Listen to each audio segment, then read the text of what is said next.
నెలకి 50,000 నుండి 60,000 ఆదాయం రన్ టైలర్ యాప్లో ఆర్డర్ కంప్లీట్ చేసి పేమెంట్ పొందండి.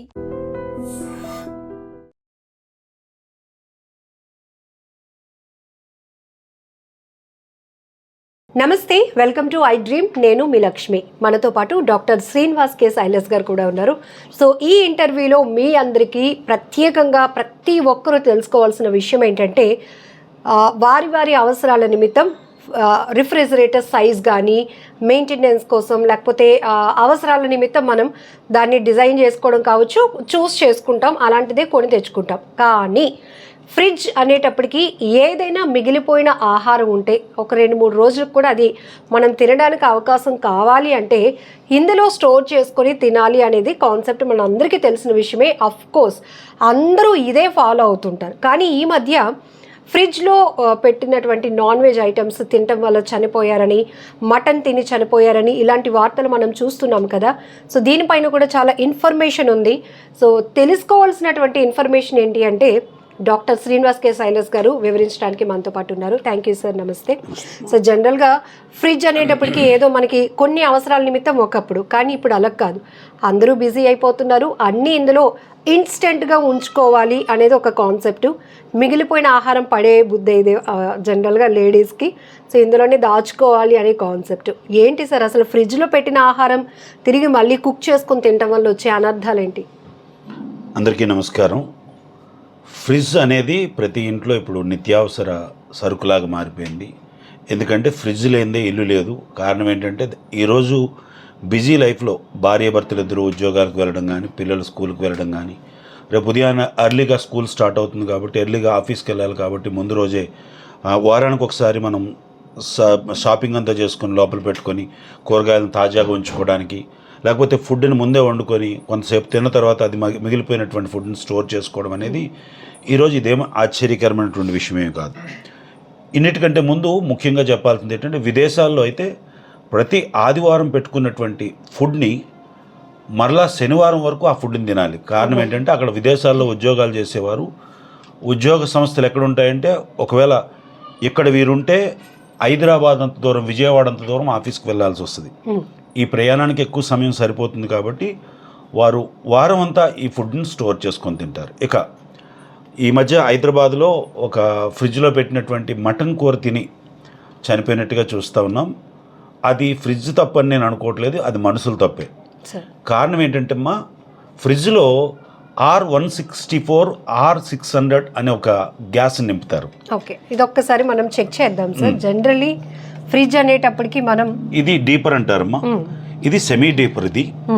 సో అలాగే ఇంకా ఆహార పదార్థాలను షిప్పుల్లోనూ లేకపోతే పెద్ద పెద్ద రెస్టారెంట్స్లోనూ కొన్ని కోల్డ్ స్టోరేజెస్లో ఉన్నవైతే మాత్రం మరీ ఫ్రీజీగా ఉంటాయి అవి. సో ఇది డీప్ ఫ్రీజ్ అంటాం దీన్ని నార్మల్ ఫ్రీజ్ కింద చూస్తూ ఉంటాం. ఇవన్నీ కూడా R164 R600 అనే గ్యాస్ ద్వారా నడుస్తూ ఉంటుంది. ఈ గ్యాస్కి వెనకాల సిలిండర్ ఉంటుంది. ఈ కంప్రెసర్ ఏం చేస్తుందంటే ఈ లోపల ఉన్నటువంటి టెంపరేచర్ని బయటకు పంపించే ఏర్పాటు చేస్తుంది ఈ గ్యాస్ ద్వారా. కాబట్టి ఈ టెంపరేచర్ ఎప్పుడు కూడా ఇలాగ ఉంటూ ఉంటుంది. అయితే ఇందులో పెట్టుకున్నటువంటి ఆహార పదార్థాలు పాడైపోవడానికి ఎంత మాత్రం కూడా ఛాన్స్ లేదు. కానీ ఫ్రిడ్జ్ సరైనటువంటి కండిషన్లో లేకపోతే ఖచ్చితంగా ఆహార పదార్థం పాడవుతుంది. ఎందుకంటే సరైన టెంపరేచర్లో మనం ఫ్రిడ్జ్ని ఎప్పుడు సిద్ధంగా ఉంచుకోవాలి. టెంపరేచర్ సరిగ్గా ఉందో లేదో చూసుకోవాలి. అట్లీస్ట్ నెలకు ఒకసారైనా ఫ్రిడ్జ్ని తనిఖీ చేసుకోవాలి. లేకపోతే ఫ్రిడ్జ్ చుట్టూ ఉన్నటువంటి ఈ యొక్క ఏదైతే రబ్బర్ బుష్ ఉందో ఈ బుష్ ఏం చేస్తుందంటే బయట ఉన్నటువంటి టెంపరేచర్ లోపలికి వెళ్లకుండా, లోపల ఉన్నటువంటి టెంపరేచర్ బయటకు రాకుండా ఇది చాలా ప్రొటెక్టివ్గా ఈ విధంగా ఉంచుతుంది అనమాట. చూసారా, ఇది ఇలా వేసేటప్పుడు టప్ అనే శబ్దం వస్తూ ఉంది. ఇది చాలా గ్రిప్తో పట్టుకుంటూ ఉంటుంది. కొన్నిసార్లు మనం అన్నీ గమనిస్తాం కానీ ఈ రబ్బర్ని గమనించాం. ఈ రబ్బర్కి అధికంగా డస్ట్ పెట్టడం వల్ల కానీ, లేకపోతే ఫుడ్ పార్టికల్స్ ఈ పక్కల సందుల్లో దాక్కోవడం వల్ల కానీ, ఈ రబ్బర్ సరిగ్గా అతుక్కోకపోవడం వల్ల బయట నుంచి వెళ్ళే టెంపరేచర్ లోపలికి ఎంటర్ అయిపోయి ఫుడ్ పాడైపోయే ఛాన్స్ ఉంది. నేనేమంటానంటే హైదరాబాద్లో జరిగినటువంటి సంఘటన ఎలా జరిగి ఉంటుందంటే, నేనేమనుకుంటున్నానంటే అమ్మా, హైదరాబాద్లో జరిగినటువంటి సంఘటన మాంసాన్ని తీసుకొచ్చినప్పుడు సో ఫ్రిడ్జ్లో పెట్టినప్పుడు ఫ్రిడ్జ్ సరిగ్గా పని చేయకపోయి ఉండొచ్చు అని నా ఆలోచన. పని చేయకపోవడం వల్ల. రెండోది, మాంసం ఎక్కడి నుంచి తెచ్చారు అనేది ప్రశ్న. ఎందుకంటే మాంసం రెస్టారెంట్ నుంచి కానీ భోజనాల దగ్గర నుంచి కానీ ఫంక్షన్స్ దగ్గర నుంచి తెచ్చేటప్పుడు ఒక విషయాన్ని మాత్రం జాగ్రత్తగా ఉంచుకోవాలి. ఇంటిలో భోజనం వండుకునేటప్పుడు మనం ఎప్పుడు కూడా టేస్టింగ్ సాల్ట్ అనేది వాడం, కొన్ని ఎసెన్షియల్స్ వాడం. కారణం ఏంటంటే మనం ఇంట్లో తింటున్నాం కాబట్టి సేఫ్గా ఉండాలి, ఆరోగ్యదాయకంగా ఉండాలి కాబట్టి. అయితే మీ అందరికీ చెప్తున్నది ఏంటంటే ఈ ఫుడ్ ఒకవేళ రెస్టారెంట్ నుంచి కానీ లేకపోతే భోజనాల దగ్గర నుంచి కానీ తెచ్చినప్పుడు అందులో టేస్ట్ కొరకు కొన్ని ఎసెన్షియల్స్ ఎక్కువ కలుపుతూ ఉంటారు. దాంతోపాటు ఫుడ్ యాసిడ్స్తో పాటు మరికొన్ని ఏమంటారు టేస్టింగ్ సాల్ట్ అని రుచి కొరకు కలుపుతూ ఉంటారు. ఇది ఇన్స్టాంట్ రుచిని ఇస్తుంది. కానీ ఈ టేస్టింగ్ సాల్ట్ వేసినటువంటి ఫుడ్ పదార్థాలను ఎక్కువసేపు స్టోరేజ్ చేస్తే అవి పాయిజన్ అయ్యే ఛాన్స్ ఉంది అనమాట. కార్బో పాయిజనస్ స్టార్ట్ అవుతూ ఉంటాయి. ఎందుకంటే ఫుడ్లో ఒక రకమైనటువంటి బ్యాక్టీరియా ఫామ్ అయ్యి నెమ్మదిగా అందులోంచి ఒక ఫ్లైయర్ లాగా తయారై అది విషపూరితం అవుతుంది. అదే జరిగి ఉంటుంది అనుకుంటున్నాను తప్ప. డాక్టర్ గారు, రెగ్యులర్గా మీరు చెప్పింది వ్యాలిడ్ పాయింట్. మనం ఇంట్లో మెయింటైన్ చేసిన ఫ్రిడ్జ్లో మనం ఇంట్లో వండుకున్న వాటిలో ఎలాంటి టేస్టింగ్ సాల్ట్ కానీ కలర్ ఎసెన్షియల్ ఏమి వాడం కాబట్టి అది మనం స్టోర్ చేసుకుంటే, అంటే అందరికీ డౌట్ వస్తుంది, రోజు మనం అలాగే తింటున్నాం కదా, ఇదేదో ప్రత్యేకంగా వింతగా చెప్తూ ఉంటారు. కానీ చాలామందికి రెస్టారెంట్లో తెచ్చుకున్నటువంటి ఫుడ్ ప్యాకెట్స్లో ఫుడ్ మిగిలిపోయినా అది కూడా స్టోరేజ్ చేసి నెక్స్ట్ డే తినడం అలవాటు చేసుకుంటారు. అలానే మీరు చెప్పినట్టు ఫంక్షన్స్కి వెళ్ళినప్పుడు దగ్గర బంధువులు అయితే ఏదైనా మిగిలిపోయిన ఫుడ్ పడేయడం ఇష్టం లేక దగ్గర బంధువులకి షేర్ చేస్తారు దాన్ని, అది కూడా ఫ్రిడ్జ్లో పెట్టుకొని తినడం. అంటే బయట వాళ్ళు ప్రిపరేషన్ అనేది డిఫరెంట్ మెథడ్లో. ఎగ్జాక్ట్లీ.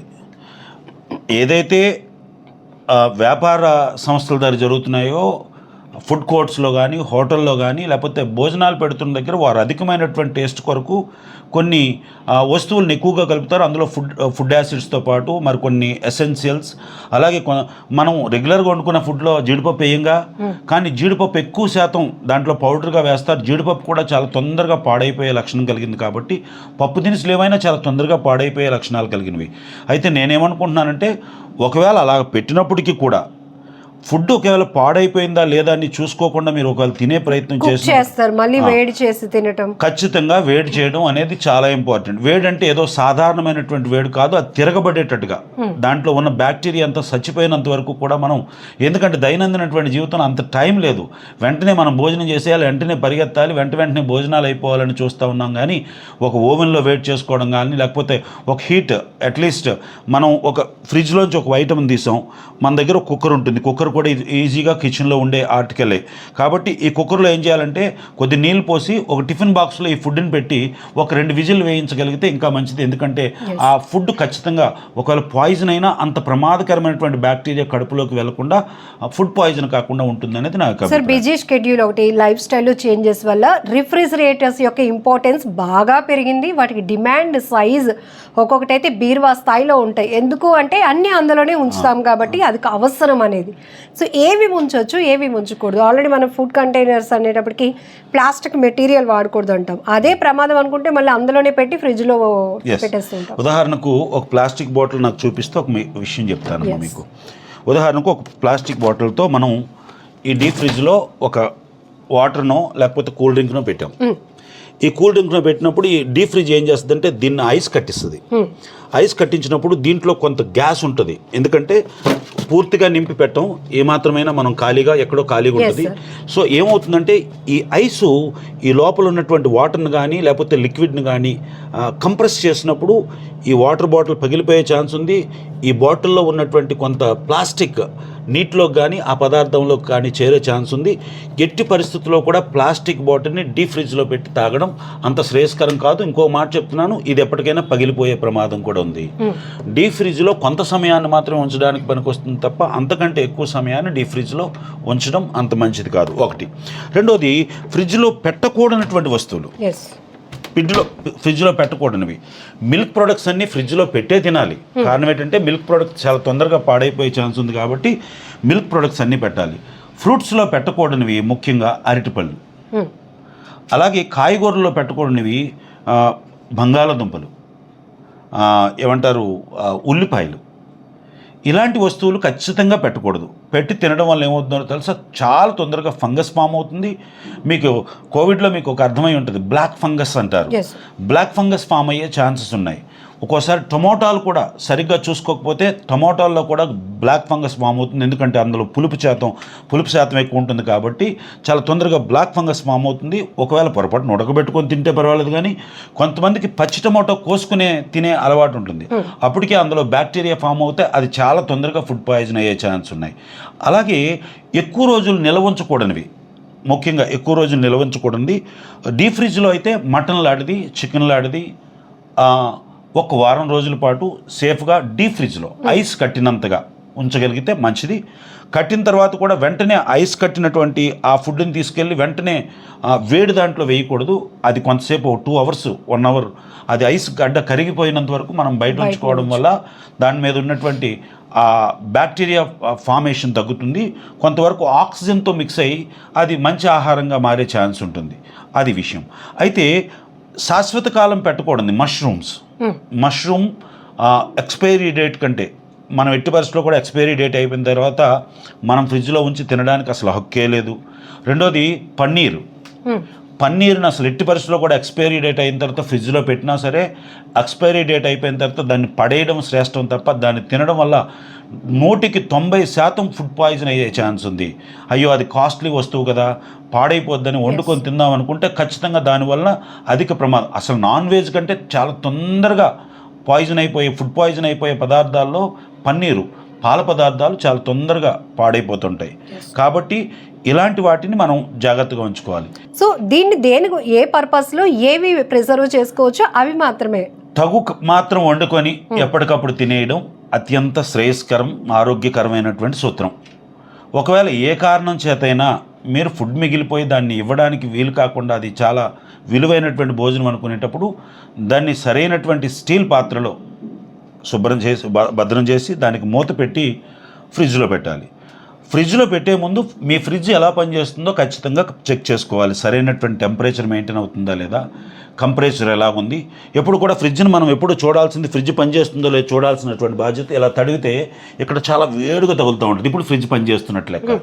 ఒకవేళ వేడిగా తగలకుండా చల్లగా తగిలితే మాత్రం మీ కంప్రెషర్ సరిగ్గా అంటే అవన్నీ చెక్ చేయం సార్. జనరల్గా వితౌట్ నాలెడ్జ్ అందులో నుంచి కూలింగ్ వస్తుందా, ఉన్న పదార్థాలు చల్లగా అవుతున్నాయా, మళ్ళీ రేపు వండుకోవడానికి పనికి వస్తాయి లేదా. నేను కంపల్సరీ చెప్తున్నానమ్మా. అయితే పెట్టిన వాళ్ళు పెట్టారు. నేనేమంటున్నానంటే మీరు నన్ను తిట్టుకుంటారు, ఫ్రిడ్జ్ లేకుండా ఎలా బతకమంటారని. నేనేమంటున్నాను, అందరికీ ఒక వైద్యుడిగా, ఒక బాధ్యత కలిగినటువంటి భారతదేశ పౌరుడిగా చెప్తున్నది ఏంటంటే ఫ్రిడ్జ్ను వాడండి. ఫ్రిడ్జ్లో ఆనందంగా ఫ్రిడ్జ్లో ఉన్నటువంటి భోజనాన్ని ఎంజాయ్ చేయండి. కానీ ఫ్రిడ్జ్లో భోజనాన్ని నేరుగా తీసుకొని వెంటనే తినడం కంటే దాన్ని వేడి చేసి తినాల్సినటువంటి బాధ్యత ఉంది. వేడి చేయకూడనటువంటి పదార్థాలు ఏవైతే ఉన్నాయో వాటిని 2 గంటల ముందే తీసుకొని పెట్టేసి దాని తర్వాత తినవలసిందిగా మనం చేస్తూ ఉన్నాం. ముఖ్యంగా పాల పదార్థాలను, నాన్ వెజిటేరియన్ మాత్రం చాలా ఎక్కువ టెంపరేచర్లో ఉడకబెట్టిన తర్వాత మాత్రమే తినాల్సిందిగా మనం చేస్తూ ఉన్నాం. సో ఇక్కడ మీకు ఈ ఒక్క వీడియోలో చాలా ఇన్ఫర్మేషన్, ఫ్రిడ్జ్ కండిషన్ని మనం ఎలా చెక్ చేసుకోవాలి, వస్తున్నటువంటి కూలింగ్ సిస్టమ్ కానీ ఎప్పటికప్పుడు దాని మీద కూడా మన అబ్జర్వేషన్ ఉండాలి, క్లీనింగ్ సిస్టమ్ని చూసుకోవాలి, అట్లనే ఏవైతే స్టోర్ చేయాలి అది ఏ ప్లేస్లో మనం ప్లేస్ చేయాలి అనేది కూడా డాక్టర్ గారు చెప్పడం జరిగింది. ఇంకొకటి ఏంటంటే అన్ని ఫ్రిడ్జ్లో పెట్టేసినవన్నీ తీసి మళ్ళీ వండుకొని మళ్ళీ వేడి చేసుకొని తినేయాలి అనే కాన్సెప్ట్ కాకుండా, సో ఇందులో నాన్ వెజిటేరియన్కి చాలా డిఫరెన్సియేషన్ ఉంది. సో మిల్క్ ప్రోడక్ట్స్కి సంబంధించి కూడా ఎక్కువగా మనం పన్నీరు, లేకపోతే మీరు చెప్పినట్టు మష్రూమ్, ఇవన్నీ కూడా ఫ్రిడ్జ్లో దాచుకొని వండుకోవడం అలవాటు సార్. సో ఎక్స్పైరీ డేట్ దగ్గరకు వచ్చిందంటే అది ఇంకా మనకి పనికి రాదని, అది మళ్ళీ ఫ్రిడ్జ్లో పెట్టిన తర్వాత వండుకోవడానికి పనికి వస్తుందని కాన్సెప్టే వద్దని చెప్తున్నారు. ఎందుకంటే ఇప్పుడు మనం చూస్తున్నాం చాలా వరకు ఇంట్లో ఉన్నటువంటి పరిస్థితులు వేరు, మనం బయట నుంచి ఏ ఫుడ్ తెచ్చుకున్నా అందులో చాలా వరకు ఇబ్బందికర పరిస్థితులు. మళ్ళీ దాన్ని తెచ్చి ఇందులో పెట్టి మళ్ళీ అది తిని మనం ఒంటికి ఇబ్బంది తెచ్చుకోకూడదు అనేది ఈ కాన్సెప్ట్తో ఫుల్ డీటెయిల్గా. చాలా ముఖ్యమైన విషయం, బయట నుంచి ఐస్ క్రీమ్ తెచ్చుకుంటాం, ఫ్యామిలీ ప్యాక్స్ తెచ్చుకుంటాం. ఫ్యామిలీ ప్యాక్ తీసుకొచ్చి మీరు తినేయడానికే పనికొస్తుందో తప్ప మన ఫ్రిడ్జ్లో పెట్టుకొని తినడానికి సూట్ కాదు. ఎందుకంటే ఆ డీపర్ సిస్టమ్ వేరు, ఈ డీపర్ సిస్టమ్ వేరు. అందులో ఉన్నటువంటి నిల్వ చేయబడినటువంటి, స్టోరేజ్ చేయబడినటువంటి ఆ యొక్క ఫ్రీజర్ ఏదైతే ఉందో ఆ ఫ్రీజర్ తాలూకా వాల్యూస్ వేరు, ఆ ఫ్రీజర్లో ఉన్నటువంటి టెంపరేచర్ లెవెల్ వేరు. మీరు ఈ ఫ్రిడ్జ్లో తీసుకొచ్చి పెట్టుకుంటే ఎక్స్ట్రీమ్ కోల్డ్కి వెళ్ళిపోయే ప్రమాదం ఉంది. అది మీరు తినేటప్పుడు అందులో పాలు పదార్థాలు కలిసే ఛాన్స్ ఉంటాయి. అందులో పంచదార కలిసే ఛాన్స్ ఉంటాయి కాబట్టి అవి కూడా ఫుడ్ పాయిజన్ అయ్యే ఛాన్స్ ఉంది. గమనించండి, ఐస్ క్రీమ్ని మీరు తినగలిగితేనే తినగలిగినంత తెచ్చుకోండి తప్ప తెచ్చి మళ్ళీ ఫ్రిడ్జ్లో స్టోర్ చేసుకొని తినడం అనేది మన ఇంటి ఫ్రిడ్జ్ వేరు, షాపులో ఉన్నటువంటి ఫ్రిడ్జ్ వేరు. ఐస్ క్రీమ్ వాడుతున్న ఫ్రిడ్జ్ వేరు, మన ఇంట్లో వాడుతున్నటువంటి ఫ్రిడ్జ్ వేరు. కాబట్టి ఐస్ క్రీమ్ను కూడా అంత శ్రేయస్కరం కాదు. చాక్లెట్ కూడా కొన్నిసార్లు సమ్మర్లో ఏమవుతాయంటే జోబులో పెట్టుకొని వస్తే, లేకపోతే షాప్ నుంచి వస్తే చల్లబడిపోద్ది అని చెప్పి డీప్ ఫ్రిడ్జ్లో పెట్టుకుంటాం. డీప్ ఫ్రిడ్జ్లో పెట్టుకొని వెంటనే తినగలిగితే మంచిది.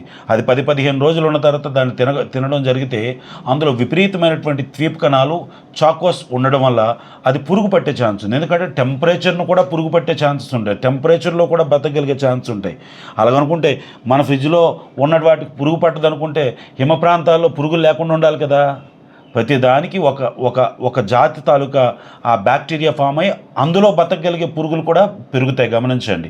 కాబట్టి కొన్ని వస్తువులను మాత్రం ఖచ్చితంగా ఫ్రీజర్లో పెట్టకూడదు. పెట్టిన తర్వాత వాటిని సరిగ్గా ఉడకబెట్టుకొని సరైనటువంటి మోతాదులో మాత్రం ఉడకబెట్టి సరైన టెంపరేచర్లో ఉడకబెట్టి తింటే శ్రేయస్కరం.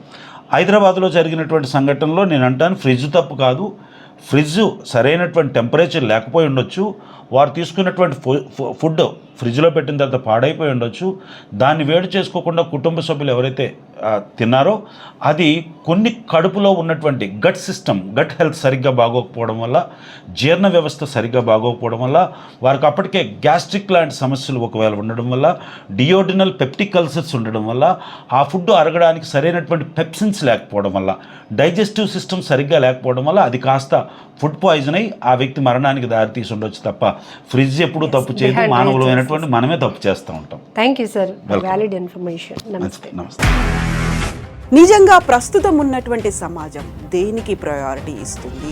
ఆర్థిక సంబంధాల చుట్టూ మాత్రమే తిరుగుతోంది. మళ్ళీ ఎన్నికలంగానే చాలా విరక్తి కలుగుతున్నాం. మంచి అనిపిస్తుంది కదా, లేడీస్ కూడా ఛాలెంజింగ్ జాబ్స్ చేసినప్పుడు చాలా బాగుంటది. ఫుడ్ డెలివరీ ఇవ్వటానికి వెళ్ళినటువంటి డెలివరీ బాయ్ అనిల్ పై కళ్ళ ముందు